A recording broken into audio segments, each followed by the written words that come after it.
తెలుస్తుంది కాబట్టి ఆలస్యం చేయకుండా మనందరికీ ఎంతో ఇష్టమైన మనందరి ఇంట్లో ఈవిడ కూడా ఒకరు అనే ఫీలింగ్ కలిగించేటువంటి రోహిణి గారికి ఇప్పుడు సాదరంగా ఆహ్వానం పలికేస్తున్నాం వేదికపైకి. ఏ లాంగ్వేజ్లో అయినా సరే, ఏ పాత్రలో అయినా సరే, ఒక్క డైలాగ్ అయినా, ఒక్క సీన్ అయినా, ఒక్క ఎక్స్ప్రెషన్ అయినా సరే మా మీద ఎంత ఇంపాక్ట్ చూపిస్తుందో అందరికీ తెలిసిన విషయమే. Rohini ma'am, very very happy to see you. Please welcome. So yes, ARM గురించి మీ ద్వారా మేము చాలా విషయాలు తెలుసుకోవాలనుకుంటున్నాము. మీరు ఏ పీరియడ్లో కనిపిస్తారు, మాకు ఎలా కనిపించబోతున్నారు? చాలా క్యూరియస్ క్వశ్చన్స్ ఉన్నాయన్నమాట మాకు. సో ట్రైలర్లో కనిపించకుండా తెలిసి తెలియకుండా చాలా చెప్పారు, అందుకనే. So ma'am, over to you. అందరికీ నమస్కారం అండి. కొంచెం లేట్ అయింది, క్షమించండి. ఎందుకంటే మా ఐశ్వర్య రాజేష్ కూడా రావాలి అని చెప్పి, కానీ నీ మీద వెయిట్ లేదు, అందరం ఉంటే బాగుంటుంది అని. డైరెక్టర్ గారు రాలేకపోయారు, ఈరోజే సెన్సార్ అన్నమాట, అక్కడ కేరళలో ఉన్నారు, అందువల్ల రాలేకపోయారు. అందువల్ల మనం అందరం ఈ పిక్చర్ గురించి మాట్లాడడానికి కరెక్ట్గా అందరం ఉండాలి అని చెప్పేసి అనుకున్నాం అనమాట. మలయాళం పిక్చర్ల గురించి అందరూ ఎదురు చూస్తున్న అటువంటి పిక్చర్లే మలయాళంలో చేస్తున్నారు ఈ మధ్యన. అందులోనూ టొవినో పిక్చర్స్ మీరు అందరూ ఎట్లాంటి పిక్చర్స్ తను చేస్తున్నారు, అవన్నీ ఏమో ఒక భాష ఆ ఒక పరిధిలో ఉండిపోవటం లేదు. మనం అందరూ గర్వపడగలిగే సినిమాలు మలయాళం నుంచి వస్తున్నాయి. ముఖ్యంగా ఇక్కడ కూర్చున్న ఆర్టిస్టులు అందరూ అందులో భాగమై ఉన్నారు. 2018 అయితే ఆస్కార్కి కూడా వాళ్ళు చూశారనమాట. ఇలాంటి సబ్జెక్ట్స్ చేస్తున్న ఈ మలయాళం అక్కడి నుంచి, ఇండస్ట్రీ నుంచి చాలా అంబిషియస్ ప్రాజెక్ట్ అండి ఇది. మీకు చూస్తుంటేనే తెలుస్తుంది అనుకుంటాను. చాలా అంబిషియస్ ప్రాజెక్ట్ అనమాట. ఒక కొత్త డైరెక్టర్ అని చెప్పి అనుకున్నా కూడా ఆయన 8 సంవత్సరాలు ఈ పిక్చర్ గురించి, అంటే అంతకుముందు ఈ కథ మీద కూర్చుని ఆయన డైరెక్ట్ చేయాలి అనుకున్నదంతా చాలా పెద్ద జర్నీ అయి ఉంటుంది. కానీ ఈ పిక్చర్ వర్క్ చేయడం స్టార్ట్ చేసి, ఆయన కథ మీద వర్క్ చేయడం స్టార్ట్ చేసి 8 సంవత్సరాలుగా చేస్తున్నారు ఆయన. కానీ ఇట్లాంటి ఒక 3 కాలాలు అనే ఒక కథని తీసుకోవడం, ఆ కథ ఒక కథానాయకుడు డెఫినెట్గా తన భుజాల మీద భరించగలడు అనే ఒక ఆర్టిస్ట్ని నమ్మడం. కానీ ఇదేమో ఇంకొంచెం టైం పట్టడం ఈ పిక్చర్కి మంచిదయ్యింది అనే అనుకుంటున్నాం అనమాట. ఎందుకంటే టొవినో ఈ లోపలేమో మిన్నల్ మురళి చేశారు, 2018 చేశారు. ఇలాగా చేసిన తర్వాత ఈ ఏఆర్ఎం, అజయ్ అంటే రెండాం మోషణం, మలయాళంలోనేమో అది మీకు అందరికీనేమో, ఇది తెలుగులో చెప్పాలంటే అజయ్ గాడి రెండవ దొంగతనం. సో ఈ టైటిల్లోనే తెలిసిపోతుంది కదా, ఏదో కథ చాలా ఇంట్రెస్టింగ్గా ఉంటుంది. అదేంటి అయితే మొదటి దొంగతనం ఏమిటి, రెండవ దొంగతనం మాత్రమే చెప్పడం ఏంటి, దీంతో మానేస్తాడా, ఇది అదనమాట. ఈ 3 క్యారెక్టర్స్ మీరు చూసారంటే తనే చేశాడా అనే ఒక విధంగా ఆశ్చర్యపోయేటట్టు అన్నమాట యాక్చువల్గా డిజైన్ చేసింది. అంటే రూపం మాత్రమే కాదు, ఒక్కొక్క క్యారెక్టరైజేషన్ అన్నమాట. ఆ క్యారెక్టర్ కథ జరుగుతున్న కాలం వేరే అయినా సరే, ఆ క్యారెక్టర్ తత్వం ఉంది కదా, అది చాలా చాలా డిఫరెంట్ అనమాట. అంత ఎంటర్టైనింగ్గాను ఉంటుంది, మనల్ని ఏమో అలరించే క్యారెక్టరైజేషన్స్ ఉన్నాయి అందులో. యాక్చువల్గా చూసుకుంటే అజయన్ క్యారెక్టర్ ఏమో చాలా పాపం. ఈ అజయన్ క్యారెక్టర్ అనమాట నా కొడుకు, ఓకేనా.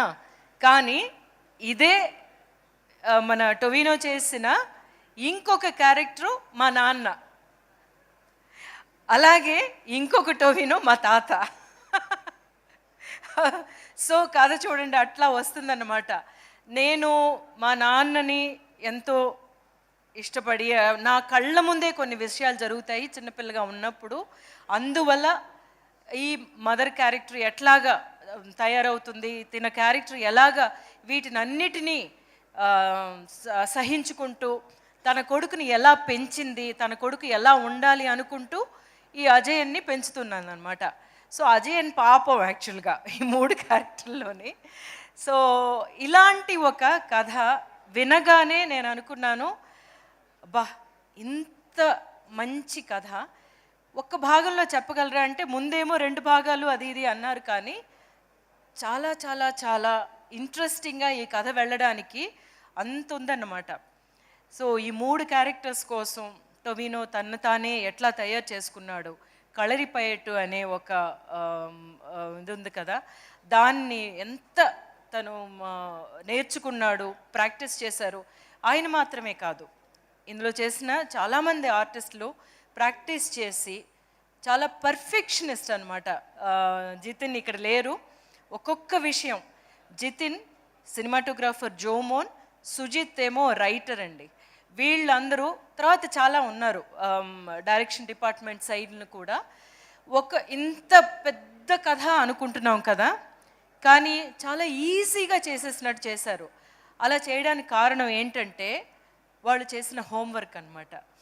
అక్కడ ఏ కన్ఫ్యూజను లేదు. షూటింగ్కి వెళ్ళామంటే మన భాగం మనం కరెక్ట్గా చేస్తే చాలు, వాళ్ళు చాలా క్లియర్గా ఉన్నారు అనేది. ఇక్కడ మీరు చూస్తున్న visuals, it is not even 0.1% అనమాట పిక్చర్లో ఉండే విజువల్స్. ఇలాంటి ఒక అంబిషియస్ ఫిల్ము, ఇలాంటి ఒక గొప్ప ఫిల్మ్ ఇందులోనూ ఈ కథలన్నీ మనకి తీసుకురావడం అనేది తెలుగులోనూ మాత్రమే కాదు, అందరికీ ఇది చాలా ఎంటర్టైనింగ్ ఫిల్మ్ అనమాట. అంత కామెడీ ఉంటుంది అందులోని. నాకు చాలా చాలా ఇష్టమైన క్యారెక్టర్ ఏంటంటే ఆ మణియన్ క్యారెక్టర్ అనమాట. ఎవరంటే మా నాన్నగారు. నాన్నగారు అంటే అందరికీ ఇష్టం అన్నట్టు. చాలా చాలా ఎంటర్టైనింగ్గా ఉంటుంది. అందులో యాక్ట్ చేసిన మిగతా యాక్టర్స్ అందరూ చూస్తుంటే వాళ్ళ వాళ్ళ భాగాలు, Aishwarya Rajesh of course she does justice to any character she takes up. And Kriti, my dear Kriti ఎంత అందంగా ఉంది. అది మాత్రమే కాదు, తన పాత్ర ద్వారా జరిగే విషయాలు చాలా ఉంటాయి. అలాగే హరీష్ గారి క్యారెక్టర్ ఏమో చాలా రఫ్గా ఉంటాను మిగతా పిక్చర్లో అంటారు ఆయన, కానీ ఈ పిక్చర్లో చాలా సాఫ్ట్గా ఉంటాను అంటున్నారు.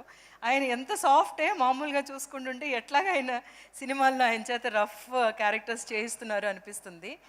వీటికి అన్నిటికంటేనండి ఇది ఒక వర్క్ ఆఫ్ ఆర్ట్ అనే మనం చాలా గర్వంగా చెప్పుకోగలిగే ఒక ఫిల్మ్ అన్నమాట. It's a work of art. It's not just one movie, ఒక కమర్షియల్ ఫిల్మ్ అనేది కాదు. సో అందులోని ప్రతి దాన్ని తీర్చిదిద్ది మీ ముందుకు తీసుకొస్తున్నారు. 12th రిలీజ్ అవుతుంది. ముఖ్యంగానేమో 3Dలో కొన్ని పిక్చర్స్ మనం చిన్నప్పుడు చూసుంటాము. అంటే మా చిన్నప్పుడు మేము చూసిన పిక్చర్లు మీరు అందరూ పుట్టుంటారు. అంటే టొవినో అప్పటికేమో పుట్టలేదు అన్నాడు అనమాట. మై డియర్ కుట్టి చాతానని ఒక పిక్చర్ వచ్చింది కదా ఆ టైంకి. బట్ కొన్ని పిక్చర్లు మాత్రమే 3D కోసం చేయగలిగే ఒక కథలు ఉంటాయి. అలాంటి కథ ఈ పిక్చర్ అన్నమాట. So it's not just for one more ఒక ఆస్పెక్ట్ ఉంటుంది. 3D ఉంటే అదొక అట్రాక్షన్, అలా కాదు. సో 3Dలో చెయ్యడమే ఈ కథకి మనం చాలా చాలా జస్టిస్ చేసినట్టు ఉంటుంది అనేది. ఇంకా చాలా ట్రై చేయాలనుకున్నారు యాక్చువల్గా జితిన్ అయితే. చాలా విషయాలు ఇప్పుడేమో తెలుగులో మనం పిక్చరు రిలీజ్ చేస్తున్నప్పుడు ఏఐ ఉపయోగించి మీ లిప్ మూమెంట్ కూడా తెలుగుకి అనువైనట్టు నేను చేయగలను మేడం చెప్పేసి అన్నారు. కానీ యాక్చువల్గా ఆలోచిస్తే ఎంత బాగుండేది అనిపించింది అనమాట.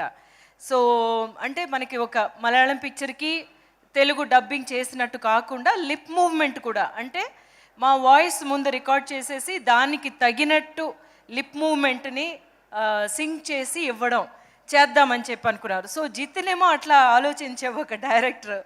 It's a wonderful experience. ఎప్పుడు మలయాళం పిక్చర్లకి నాకు ఏమో బేస్ పడిందే యాజ్ అన్ యాక్టర్ ఏమో మలయాళమే అని ఎప్పుడు చెప్తూ ఉంటాను కదా. మలయాళం డైరెక్టర్స్ పిలిస్తే స్టోరీస్ని విన్నప్పుడు వెంటనే నేను ఒప్పుకోవడానికి కారణం ఏంటంటే వాళ్ళ స్ట్రాంగ్ స్టోరీ టెల్లింగ్. సో ఆ స్ట్రాంగ్ స్టోరీ టెల్లింగ్ ఉన్న ఈ పిక్చరు, అందులోనే మీకు అందరికీ అప్పుడే ఇంతకుముందే ఈ పిక్చర్లో రాకముందే నచ్చేసిన స్టార్స్, యాక్టర్స్ ఉన్నారు. అంతా ఇంత కష్టపడలేదన్నమాట టొవినో యాక్చువల్గా ఈ పిక్చర్ కోసం. అండ్ అవన్నీ చాలా ఈజీగా చేసినట్టు చెప్తూ ఉంటారు కానీ but it will be a milestone for his career యాక్చువల్గా చెప్పాలంటే. సో ఇట్లాంటి ఒక ఫిల్మ్ 12th రిలీజ్ అవుతుంది. మళ్ళీ మీ ముందుకి, మీ అందరి ముందుకి ఇట్లాంటి ఒక మంచి పిక్చర్తో రావడం అనేది నాకు చాలా సంతోషంగా ఉంది. నేను అందుకే అన్నాను అన్నమాట, హైదరాబాద్కి డెఫినెట్గా నన్ను తీసుకెళ్ళండి, మా తెలుగు వాళ్ళతోటి నేను మాట్లాడతాను, నేను చెప్తాను అని చెప్పేసి. వేరే ఎక్కడికి వెళ్ళలేదన్నమాట. కేరళలో వాళ్ళు చూసుకుంటారు, కర్ణాటకలో చూసుకుంటారు అంతా, బట్ ఆంధ్రప్రదేశ్ మాత్రం నేను వస్తాను అని చెప్పాను అనమాట. సో నాకు చాలా డియర్ ఫిల్మ్ అండి ఇది. ఎందుకంటే అంత స్టఫ్ ఉంది, మీరు చూస్తుంటేనే మీకు అర్థమై ఉంటుంది. అండ్ అందరూ చూడండి. అందులో మైత్రి మూవీ మేకర్స్ ద్వారా రాబోతుంది అన్నది మా ఆస్థాన కంపెనీ లాగా. So I'm really happy that Mythri movie makers ఈ పిక్చర్ని రిలీజ్ చేయడం అనేది. అండ్ మిగతా ఆర్టిస్టులు, బెసిల్ జోసెఫ్ అంటే మీరు చెప్పినట్టు he's become world famous now. అన్ని దెబ్బలు తిని వరల్డ్ ఫేమస్ అయిన యాక్టర్ అంటే ఆయన అయి ఉంటాడు అనుకుంటాను. సో వీళ్ళందరూ కలిసి, అంటే ఆయనే ఒక హీరో, ఆయనే ఒక డైరెక్టరు, కానీ ఈ పిక్చర్లో ఆయన ఒక క్యారెక్టర్ చేస్తున్నారు. మలయాళంలో ఎప్పుడు అలా జరుగుతూ ఉంటుందన్నమాట. సో డెఫినెట్గా ఈ పిక్చర్ మీకు అందరికీ నచ్చుతుందని తెలుసు. మళ్ళీ వారమో లేకపోతే 10 రోజుల తర్వాత వచ్చి కలిసినప్పుడు మీరే చెప్తారు ఎట్లా ఉంది ఈ పిక్చర్ అనేది. And enjoy yourself and you're in for a treat అనమాట. ఇప్పుడు ఓణంకి రిలీజ్ అవుతుంది. ఓణం సద్య గురించి మీరు అందరూ వినుంటారు కదా, the best spread of feast. అట్లాంటి ఒక ఫీస్ట్ మీకు అందరికీ కేరళ నుంచి ప్రత్యేకంగా తయారు చేయబడి 12th మీకు మీ ముందుకు రాబోతుంది. And love to all the technicians and actors who have taken part. They have really worked so hard.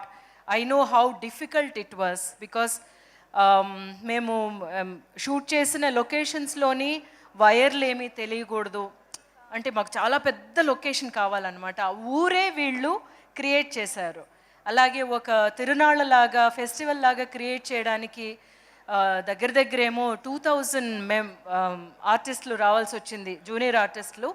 నాకు తెలిసి ఒక 15 రోజులు వాళ్ళందరూ తీసుకొచ్చి పొద్దున్నొచ్చి రాత్రి వచ్చి పొద్దున్న వెళ్ళేవాళ్ళు అనమాట. ఇదంతా ఒక మలయాళం పిక్చర్లో చేయగలరా అని చెప్పి అనుకుంటే వాళ్ళు చేయగలిగింది చాలా పెద్ద విషయం. అందులో ఒకటి ఉన్నది ఏంటంటే ఈ స్టోరీని మనం బాగా తీసుకెళ్ళాలి అనే ఒకే ఒక్క ఆలోచన అనమాట. So great, and thank you for this opportunity again and again, because my directors give me this kind of a great opportunity for me to stand here again and say that I'm part of a great film, another great film, Mani. And enjoy yourselves on the 12th. It's going to be a fun ride. Thank you, Andy. Super ma'am. And especially మీ మాటల్లో, మీ వాయిస్లో cinema గురించి వినడం, తెలుసుకోవడం ఇంకా ఇంకా హాయిగా చక్కగా అనిపించింది. సో మ్యామ్, మీరు చాలా డీటెయిల్డ్గా సినిమా గురించి చెప్పారు, కానీ నాకు వచ్చిన డౌట్ ఏంటంటే మీరేమో అజయన్ పాపం అంటున్నారు, కానీ టైటిల్ ఏమో అజయన్ గాడి రెండవ దొంగతనం అంటున్నారు. అది ఎలా, హౌ ఈజ్ ఇట్ పాసిబుల్? పాపం దొంగ సస్పెన్స్ అంట. కానీ he's the lovable of the 3 characters. And మిగతా వాళ్ళు లవబుల్ కాదా అని కాదు, మిగతా 2 క్యారెక్టర్స్ చాలా స్ట్రాంగ్ అండ్ కాంప్లికేటెడ్ క్యారెక్టర్స్. వాడు పాపం నేను అలా పెంచేసాను, మరి చూడండి. చూస్తాం. మీరు మదర్ రోల్లో చేశారు అంటే డెఫినెట్గా మేము ఆ ఎమోషన్కి కనెక్ట్ అయిపోతాము. కానీ మ్యామ్, ఒక్కటి తెలుసుకోవాలని ఉంది, ఇప్పుడు ఒకే యాక్టర్ని ఫాదర్గా, సన్గా, అది ఎలా ఉంటుంది ఆ ఎక్స్పీరియన్స్ ఆన్ సెట్ చూడడం అని? అంటే థ్యాంక్ఫుల్లీ ఫాదర్గా చేసినప్పుడేమో నా చిన్న క్యారెక్టర్లో యాక్ట్ చేసిన పాప అన్నమాట చేసింది, థ్యాంక్ఫుల్లీ. అండ్ నేను తనతో టొవినోతో చేసినప్పుడు నా కొడుకుగానే వాడిని ఎప్పుడు తిడుతూ ఉండే, ఎప్పుడు అమ్మలందరూ తిడుతూ ఉంటారు చూసారా, అలాంటి అమ్మేనమాట. తిడుతూ ఉండే అమ్మ ఎప్పుడూను. అంటే తన కోసం అంత బాధ ఉంటుంది, నా కొడుకు బాగుపడాలి, ఎట్లాంటి చెడ్డదారిలోకి వెళ్ళకూడదు. ఆల్రెడీ చాలా పెద్ద ఒక ప్రాబ్లంలో నుంచి మేము బయటకు వచ్చి ఉంటాము, అదేమీ వాడికి ఎఫెక్ట్ అవ్వకూడదు అని అనమాట. వాడేమో అన్ని చేస్తూ ఉంటాడు. ఓకే, సో చాలా కథ ఉంది, తెలుస్తోంది. బట్ ఆయన మాత్రం సీక్రెట్ అంటున్నారు, అదేంటో September 12th తెలుసుకుందాం. Yes, thank you so much ma'am. Thank you అండి. ఎస్ రోహిణి మ్యామ్ చెప్పింది